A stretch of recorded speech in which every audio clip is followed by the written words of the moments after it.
What's going on, guys? Welcome. Is that your knee? You're getting old, mate. So welcome back to another video. This video is going to be a review on the NP300 Thailand. Honestly didn't think that I'd own a Navara for 3 freaking years, but here we are. This is me, I'm a Nav owner, and I'm gonna review how I found the NP300. I'm also gonna review some of the parts that I've installed onto the car as well, some of the accessories, how I've found them so far. Let's get stuck into it. Let's start at the front of the car because we're at the front of the car. First and foremost, we've got the Ironman bull bar on here. It was pretty much one of the first modifications that I did to the Nav, and probably for good reason. I wanted to get some extra protection up the front of the car. Half the reason why I went with this bar is because of this. These amazing wings. They cut straight up here and give you massive approach angle to your tires, so you don't get stuck on rocks and things, you get your grip straight away. It's been really good. Downsides to the Ironman bull bar, it has a fair bit of movement. So it moves a lot, and that has led to me cracking this headlight. Down in there, you guys have seen the headlight repair video. So I repaired it, and then I cracked it for a second time. So now it's getting all moisture in there again, and it's fucked. Now that could be down to the way that I've set up the bull bar, how close I'm running it, and the profiles and everything like that. But honestly, there's a pretty big gap there, and it still managed to not only hit my headlight, but it also punched this guard here as well. So you can see the guard's a bit out of shape, and there's still a fair gap there. So I'm surprised. So it has a lot of movement if it cops a hit, and it has copped a few hits because I've really used this car for what I built it for. Anyway, I do rate the bull bar, just be mindful of your clearances and all that sort of stuff. Moving on to the next accessory from Ironman is the recovery points. These bad boys down here, they're rated tow points, guys. So don't use your OEM ones because they're not rated for snatching, winching, all that sort of shenanigans that we do off-road. Steady, Type X, Pro, driving lights, spotlights, spotties.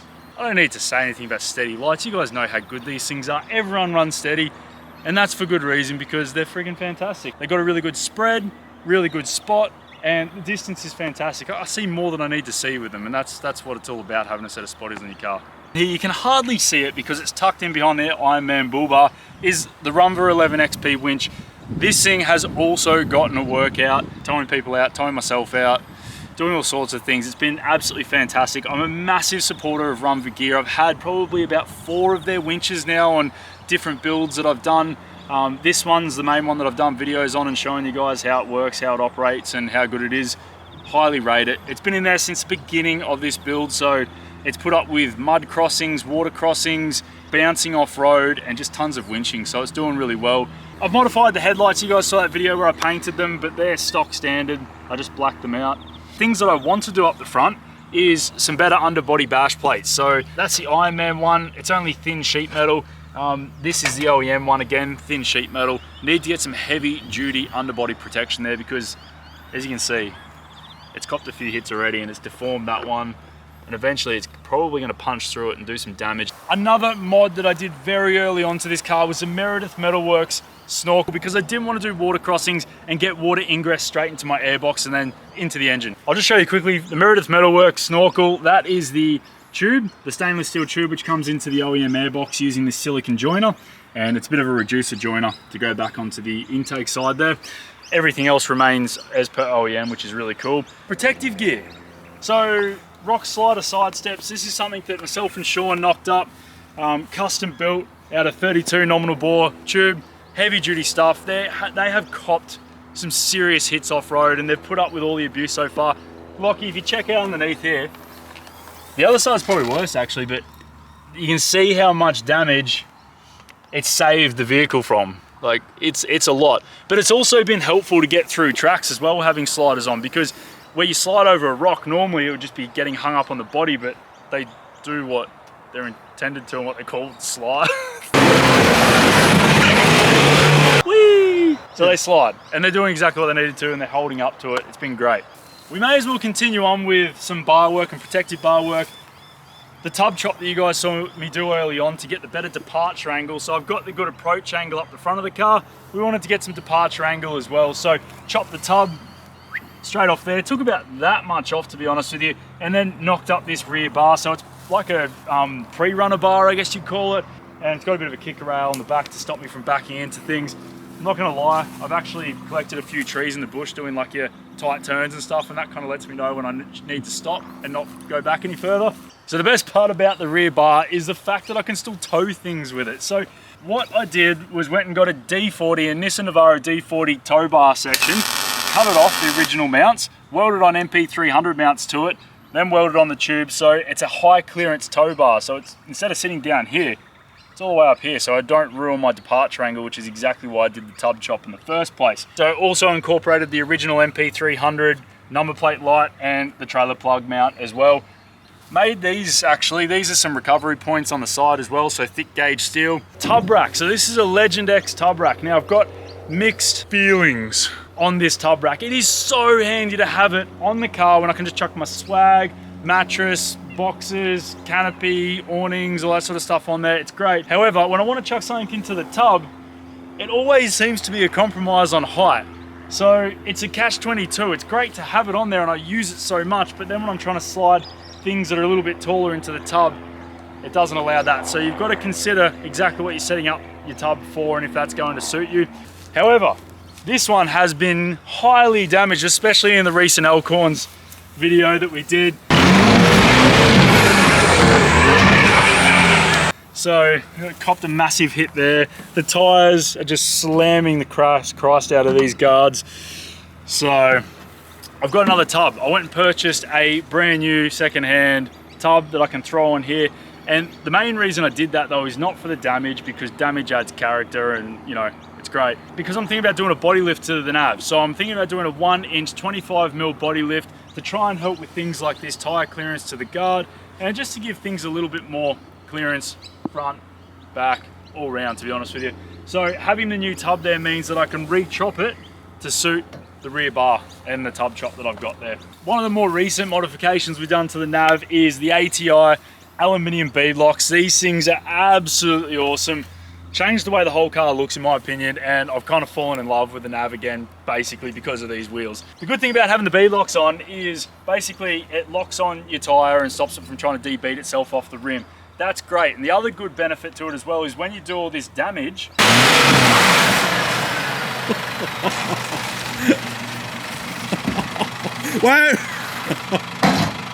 like I've done here to the outside ring where it's slammed up against rocks off-road. Normally this is part of your wheel and you can't do anything about it, but this ring is replaceable. Unbolt that, replace it with a new one, and it looks brand new again.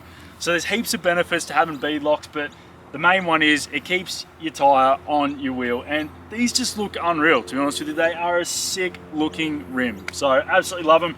Got the Maxxis razors on here. This is my second lot of razors that I've run on the nav. They're quiet on the road, they're grippy off-road, and they just look aggressive. The clearance that it's offering me off-road and the stance of the vehicle is great. I'm really liking the 305 7017s over the 295s. They look a little bit better, especially with a 3 and 2 inch lift. All right, so we'll move to the underside of the car, which is a little bit hard to show you guys where we are, but you've seen the videos of the installs. So the parts, man, comp shocks, 3 and 2 inch lift is what I've put on this vehicle. So that's the front strut assembly there. You can get that with a remote reservoir canister on it as well. That's the upgraded one, which I'm planning to do to this soon. But they're the originals, and they've put up with about 50,000 Ks of abuse. And to be honest with you, there's been no issues, no leaking, no spring issues, bush issues. Everything's doing exactly what it needs to do. Flexes, drops, articulates, does everything that it needs to do perfectly. So been absolutely wrapped with them. I've got the upper control arms in there as well from Comp Shocks. All right, so moving to the back end of the car with the suspension setup, which is really cool, probably my favorite part of the Comp Shocks. So I've got the rear shocks in there with the remote reservoir canisters, so that helps with performance for the shock absorber, cooling the oil within the shock and all of that sort of good stuff. So when they're really working, the oil gets moved around and all the valving and everything's working a lot better because the oil's being cooled properly. Now I've also got the panhard bar there. That's an adjustable Comp Shocks panhard bar, and that allows me to align the rear axle once you've done the lift kit. So that panhard bar pulls everything back into alignment. The other thing that I've got, which has been really awesome, is the upper and lower control arms from Comp Shocks. So they're a heavy duty tube control arm setup. That's the factory lower control arm. It is super lightweight in comparison to the one we're about to put on there. It's basically just pressed metal. And I didn't realize actually until I removed the OEM ones out of the car, but I'd actually bent my factory one. So having these in there, they're a lot more solid than the originals. And it also has already copped a fair few hits, especially out at Elkhorns recently. Yay! I'll also show you the tip, just the tip of the CRG exhaust system. So that's a full stainless steel 3-inch exhaust for the Nissan Navara. You can get that in a bunch of different options. If you want the same note as my car, you can get it with, without, with the installed, not installed, taken out of the vehicle, but still in there, DPF system, and it still has a catalytic converter in there for all of the emission standards and everything like that. If you want the same note, you can do this. Chris has a range of different stainless steel exhaust systems, and if you just want an awesome note out of your car, just chuck one on. It helps everything work a lot better. Pop the hood. I've got a bunch of CRG diesel gear on the car, and that has made some of the biggest performance differences to the NP300. Some of the preventative things are like the hot pipe here. So this hot pipe is prone for leaking back down that side there at the turbo end. And as you can see, there's absolutely no oil around there. The OEM one had a bunch of oil sitting around it where it was leaking past the seal. That has completely fixed the issue. The other pipe work that I've done is the throttle body pipe. Now it's going to be really hard to see, but the original throttle body pipe is prone to cracking. There's a sensor, the air intake temp sensor, that goes into it, and it's plastic welded, and it's very prone to being pushed out and cracking out, and it basically puts the car into limp mode, meaning that you can't drive above, I think it's 30 kilometers per hour. So replacing that with the aluminium welded CRG throttle body pipe is definitely a go-to item, especially if you've tuned the car and you've got a bit more power going through the system. I've also got the CRG intercooler. Now that was one of the first performance modifications that I did. It already had a front mount intercooler on the NP300 from standard, but it was basically mounted down the bottom here underneath this bash plate. It was kind of okay when you had the OEM plastic bumper on there because it got a bit of airflow, but as soon as you put a bull bar on there with a bash plate, it blocks all the airflow into it. And it also is very prone to getting clogged up with mud and anything that basically you put this car through for driving, it just goes straight into that area. So it was pretty bad placement for an OEM component. So moving up to the top here and making it a bigger and thicker core meant that it was better cooling for the engine. Before I even got the tune done for the vehicle, it was a massive difference for the throttle response in the car. So when you're off-road and you're going through a track, you might be going a bit of speed and the engine's working, everything's hot, it can recover, all your turbos and all of your componentry can recover a lot quicker when you have a decent intercooler. So to complement all of these engine upgrades that you've done from CRG, you can go to CRG and get Chris to do an engine tune. So the 2.3 litre bi-turbo diesel engine that Navara's come out with are pretty good for the size of the engine, but there's a lot more to be had out of it than what it comes with standard. So what Chris does is plugs into the ECU, the main brain of the engine, and tunes things up to get the absolute best performance that you possibly can safely from the 2.3 litre diesel. And that is all complemented by these modifications that we've done here to get everything that you can out of it. So it's best to do all this as a complete package. Go to Chris and get everything tuned up all at once. And also just the overall performance, the torque, the power, the daily driving, the off-roading, all of it was just completely enhanced after getting the engine tuned. So definitely worth the expense of getting it done. If you're gonna keep your car and do off-roading, on-roading, towing, all that sort of stuff, it's much better. Now there's not many mods that I've done inside the Nav because it didn't really need many to be comfortable and capable, but one of the most important things to do, and something that I did straight away, was got myself a CB radio. I went with GME because I've always run GME CBs. They've been great, reliable, and honestly their customer service is grouse, and they're made in Australia, which is the best part. This is the XRS Connect CB radio system. It comes with a little unit which I've actually hidden underneath the center console here, so you don't have anything bulky hanging around. It's literally just a handheld piece here with all of your option buttons on there, and it's a really important part of off-roading and touring, something that keeps you safe and also lets you chat with your mates as you're touring around. Now, one of the other things that's really helped with the capabilities of the vehicle is the anytime diff locker that I installed by Racewire. Now, you press that in two-wheel drive, high 4 or low 4. You can use the locker whenever you want. Normally, from factory, it's locked out to low range only, which is kind of frustrating because sometimes you don't need low range, but you really need a locker just to get you maneuvered around a sticky situation off-road or a fun situation on the road. But that has been one of the best modifications that I've done to the capability side of the vehicle, kind of in-cab, but also drivetrain related. The other one is the head unit. So the SLs don't come with a great head unit. It's a small little screen. I don't even think it's like a proper screen. It's just an old school thing with a couple of dials. So I've got the KN audio head unit in here. You guys have seen the install. I've had it in since day dot, and it's actually done really well. The only problem with this is the protective screen around the outside has actually started lifting, probably due to excessive heat or something like that. The actual adhesive has started lifting away. But for the most part, it's been awesome. It does everything I needed to. Bluetooth, radio, apps, all that sort of stuff, so it's still going strong. There's probably better options out there now because this is about 3 years old. And the final modification, which leads us into the secret installation, or the cheeky installation. Should I say? Secret cheeky? Cheeky secret. Secret cheeky. It's a cheeky secret installation. Yeah. It leads us into the cheeky secret installation of today's video. Around this side of the car, throttle controller, right here, the iDrive. So this has been on the car since brand new as well, and it's been an awesome modification, but it can be better. Hence, why we've got an upgrade today to a throttle grenade throttle controller. The main reason we're doing this is because it's superior to the iDrive, that it has 3 buttons. And you know what 3 buttons means, Lockie? More features. So many more features. So this one has been really good. Can't fault it, hasn't broken, hasn't done anything, but it was just a set and forget, to be honest with you. I put it in the mode and I'd never touch it. And you know what?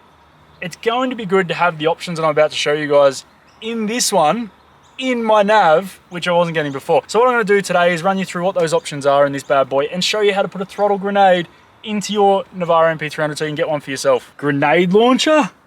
One touch to explode into overtaking maneuvers and rapidly respond to off-road conditions that command an explosive approach. See page 14 to learn more. So the main reason to get a throttle controller into your Navara is because from factory, the throttle response is so freaking average. You put your foot down, you're at like 50% throttle, and then the thing starts taking off. So you've got less pedal range to work with. When you put a throttle controller in there, basically it's giving you more responsiveness, it's helping you use all of the engine's power more efficiently, and it just is nicer to drive. If you're off-road and you find yourself like too much throttle response, you're hanging off the side of a cliff or something and you don't want to fall off the edge of the cliff, you can dull it down so that you don't do that. Having this at your fingertips means that you have all the adjustment that you need at your leisure. But the main thing is you can bring that throttle response up to where it needs to be on road so you can jump in and drive this thing as it should have been from factory. It really sucks. What we're gonna do is we're gonna show you guys how to install this thing in your car because anybody can do it in like 2 seconds. Don't time me. But anyone can do this at home yourselves. It's so easy. It's a plug and play unit and it's got adhesive on the back ready to stick down wherever you want to put it in your car. I suggest putting it here because I kind of started this trend, just saying. It also has an anti-theft mode as well. So if you don't want your off-road Lambo getting stolen, you can put a code on the damn thing. Also, just note, it is black. Yeah. So it'll hide into the dash. Not saying size matters, but this is how you receive your new throttle controller, throttle grenade. You got your manual on top, and then you've got this bad boy just hanging out right in there in its little protective housing. So you pull that out,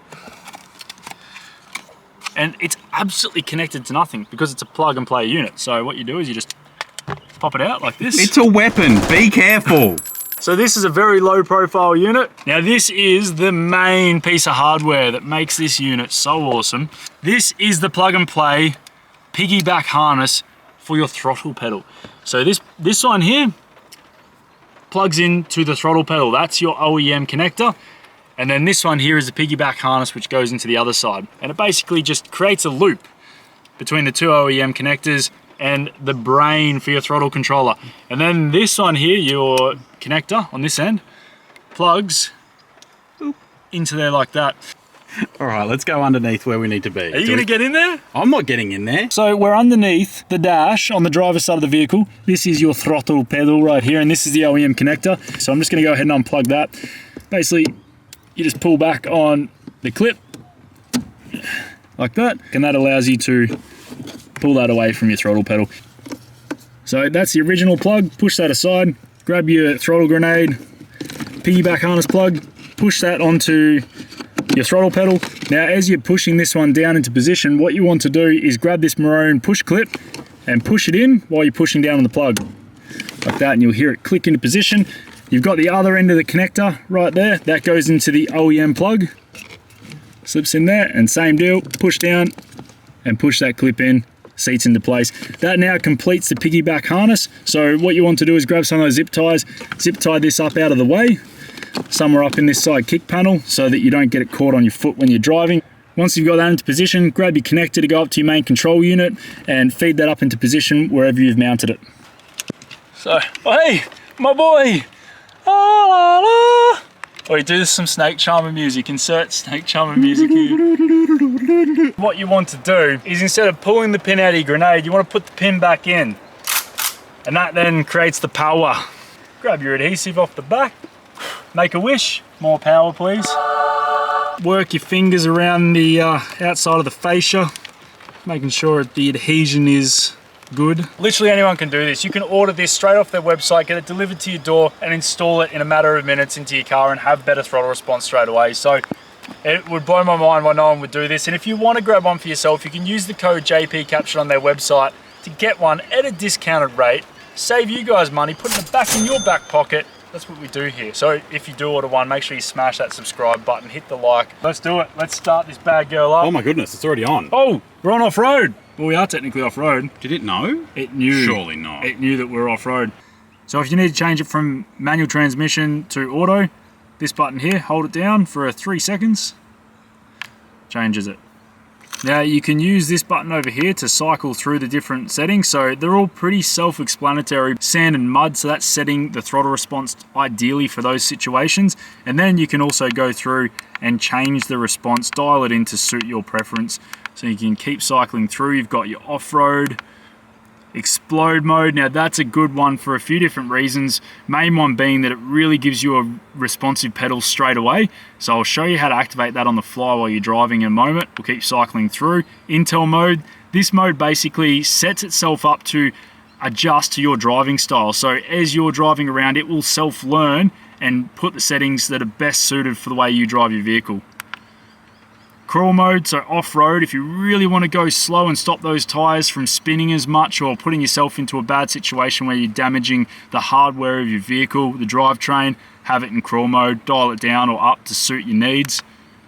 Stock, so basically it's making absolutely no changes to your factory throttle response. You can hold down on the left button here, the one with the M next to it, for 3 seconds. So you hold down on that for 3 seconds, and it'll go straight to explode mode, and that's instantly going to give you a more responsive pedal and give you a more powerful feeling vehicle. So all the settings on there are absolutely unreal. At the touch of your fingers, you can change things on the fly. You can change the responsiveness and plus and minus and dial things in really to suit your needs. If you're not living on the edge, guys, you're taking up too much bloody room. We're going straight to 9, so let's see how it goes.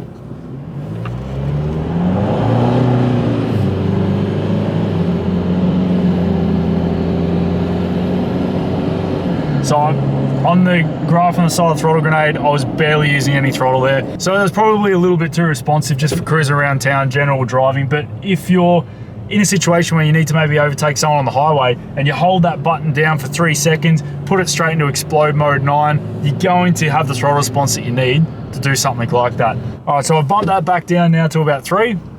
See how it feels.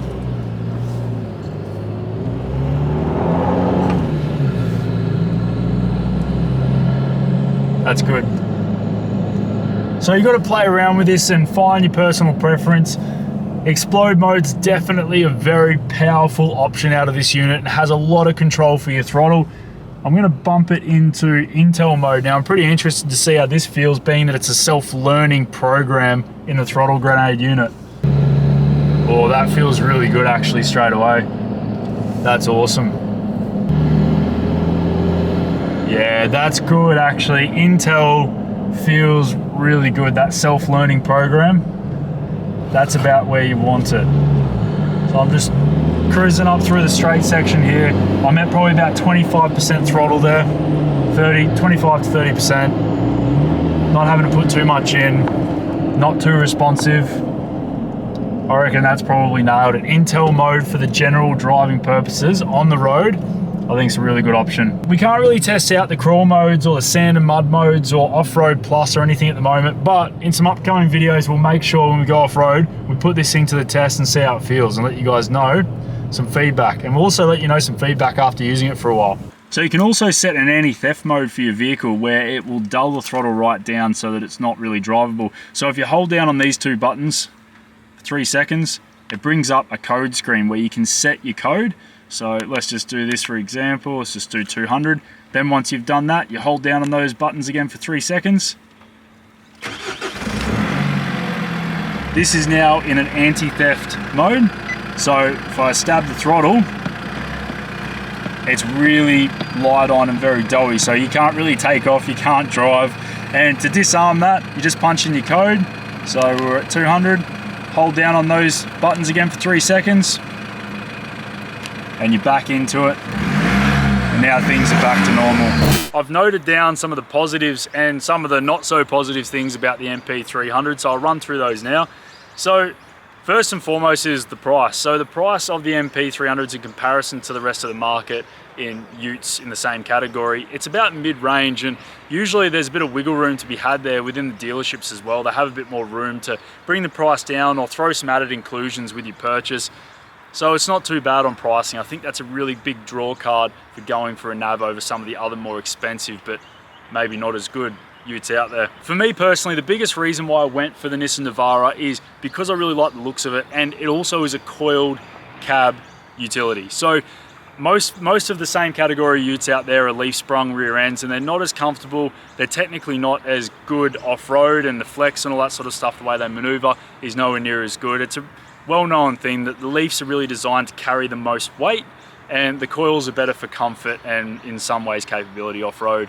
So it's also got an IFS front end, which helps with the comfort overall as well. Coil front end IFS. We went round and tested a few utes on the same day before purchasing the Nav, and between all of the cars we drove, we hopped in this thing and just went far out. It just feels so comfortable. It's got a bit of power considering it's only a smaller engine. Everything just felt a lot better with the Nav in comparison to some other utes that we test drove. So I think another positive is that it drives like a normal vehicle on the road, and it's very comfortable for those longer trips. Some of the other positives are the towing capacity. It's got a 3,500 kilo towing capacity. Not sure that it could tow 3,500 kilos confidently, but it has it, and that's a positive. It also has a good GVM as well of 2,910, so 2.9 ton. It's a decent carrying capacity. You can load this thing up with a fair bit of weight. Because it's in standard form, it's a fairly light car, which also means it performs really well off-road because it's not got a lot of weight holding it back, and you can really feel that when you're tackling some of the harder tracks. It leads me into the next reason as well, is straight out of the box, when you drive out of the showroom floor, you can go and off-road this thing. Honestly, it performs really well and is really capable as a stock standard vehicle. And if you go and put a suspension lift on there, some mud terrain tires or even all-terrain tires, you've got yourself a really good setup where you can comfortably go and tackle some of the harder tracks or even just some of the touring.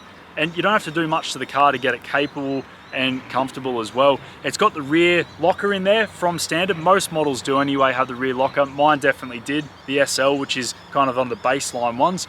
So it has a rear locker in there. Again, it's capable straight off the showroom floor. You don't have to add any of that stuff on there. 2.3 litre diesel.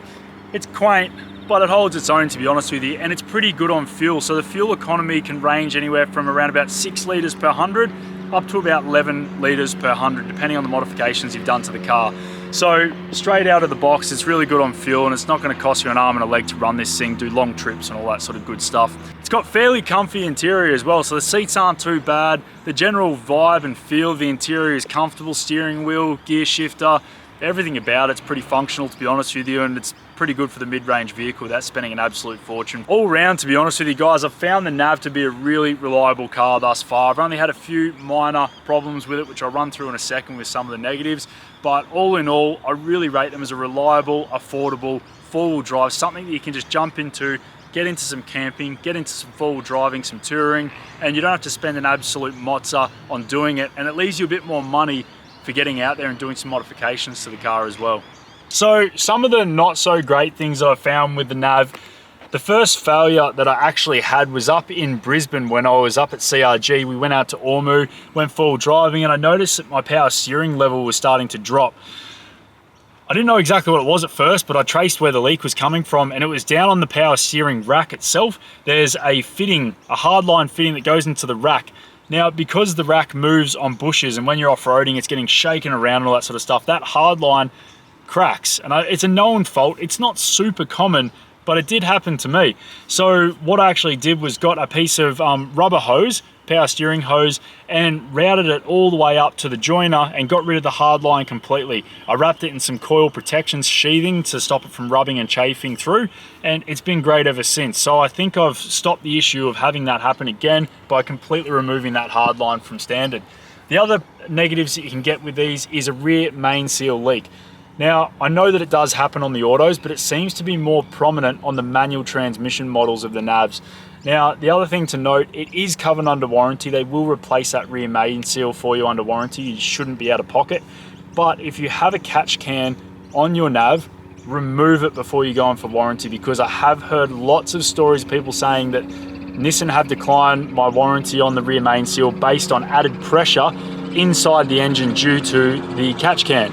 So to avoid that being an issue, make sure you remove it. Just put the pipes back how they were, then take it in for your warranty. If it's happened to you, you can tell by looking at your transmission where it mates to the engine. If there's any oil sitting around the bottom of that aluminium housing, that's a rear main seal leaking. You need to get into Nissan to have it repaired. So some of the other things that we've already mentioned, but I'll mention them again, is like the hot pipe. So where the hot pipe connects onto the turbo housing, it does leak from there, from factory. Mine had the problem. It seems to be super common, and that's boost leak. So it's actually losing performance from the engine from that leak, and it's also having oil sitting around the housing there. Now, it is something that Nissan do usually cover under warranty, but if you want to just fix the problem once and for all, that's where you go and get the CRG hot pipe and install that on there, and you know that it's just fixed. Throttle body pipe's the other one, more prominent after you've done an engine tune for that sensor to break off, but I have seen it happen to non-tuned NP300s as well. So another one that you just do so that you don't have to worry about going to limp mode if you're off-road somewhere and getting stuck in. So I mentioned the IFS front end as being a positive, so the comfort,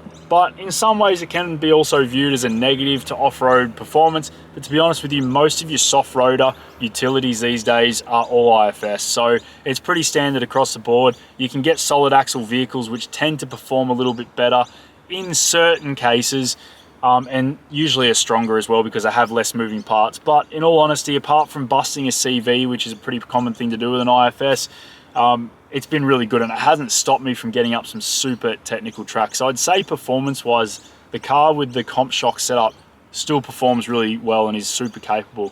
Navaras have always been renowned for having very average paint. Thin paint, fades, chips, clear coat peels, all that sort of stuff. I haven't seen the clear coat issue so much with the NP300s. They seem to have got that sorted. The paint is still thin and it still chips very easy as well. So you may be able to get an extra protective system put onto your nav when you purchase it brand new. Have that on there to stop it from chipping as easy. The funniest thing about the nav, I reckon, is when you shut the bonnet, it sounds like a bloody tin shed. It's not just bad, it's not good. It's not. It's character. It's character. It's added character, and look, the nav's full of character, especially my nav. But I think all in all, I do not regret this purchase at all. I seriously bought this car thinking that I'd only have it for maybe, I don't know, a year or two, max, absolute max. I've never held on to cars for very long. I've always been someone that modifies a car, enjoys it, and then flips it, gets rid of it. I'm 3 years in, or maybe coming up on 3.5 years now, at 40,000 Ks on this car, and I have no want to sell it. I honestly love hopping in it, going camping. It's reliable, comfortable, capable, and it just does everything that I need. All right guys, so I hope you enjoyed this review video of the NP300, how I found it this far.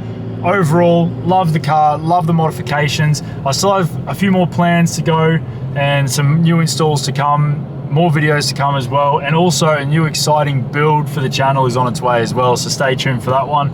The throttle grenade is an absolutely awesome, easy installation that you guys can do at home yourselves. If you want to know how to purchase one, there's a link in the video description below, and there'll also be a discount code there for you guys to use to save a little bit of money.